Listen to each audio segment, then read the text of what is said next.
there! I hear that you're looking into the Piers-Harris self-concept scale. We'll look no further because I'm here to help.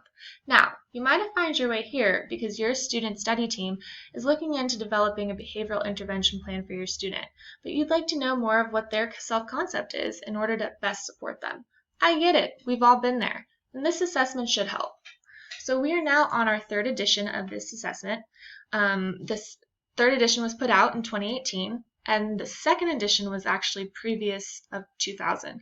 So it's definitely a big gap there, and it looks like it's included more 6 new diagnostic groups, which is great, such as ADHD, ASD, depressive disorder, eating disorder, SLD, and trauma or stress-related disorder. Now, once this test is administered, the student actually self-reports, and it only takes about 6 to 15 minutes. So it's quick, but it's also very important. Now, the student needs to be reading at a first grade level in order to take the test.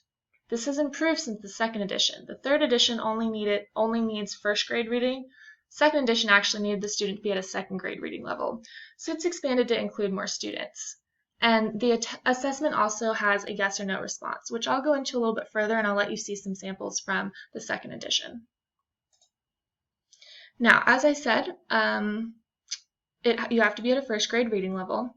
And it's comprised of 58 items with 6 domains, such as behavior adjustment, freedom from anxiety, happiness and satisfaction, intellectual and school status, physical appearance and attributes, and social acceptance. Now, at the end, it provides a total score that reflects overall self-concept, plus domain scores that permit more detailed interpretation. I'm also going to let you see a sample from a second grade edition as well of how these scores are reported. So here's a sample of the Piers-Harris self-concept scale, the way I feel about myself. Now, this is a second edition, but it'll give you kind of a gauge on what it looks like. So when you're administering the test, you hand it over, and the student is going to fill out what they think, including these statements. So my classmates make fun of me, yes or no. I am a happy person, yes or no. Now, the goal when you hand out this assessment is to make the student feel very comfortable and at ease, because we want them to answer as truthfully and as honestly as possible. So, you will start out by greeting them, explaining what this is about, and also telling them what they should be answering on this test as far as yes, if the answers are mostly correct, no, if not. So which one they more identify with.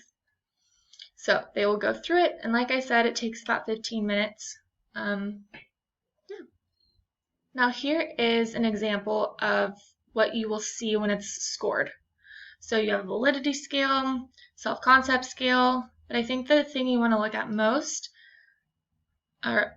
is right here. So you will see what they answered, and you'll also see what this little percentage here is the respondents in a standardized sample. So you have something to compare it to, but also I think the most important thing to focus on is what the student answered.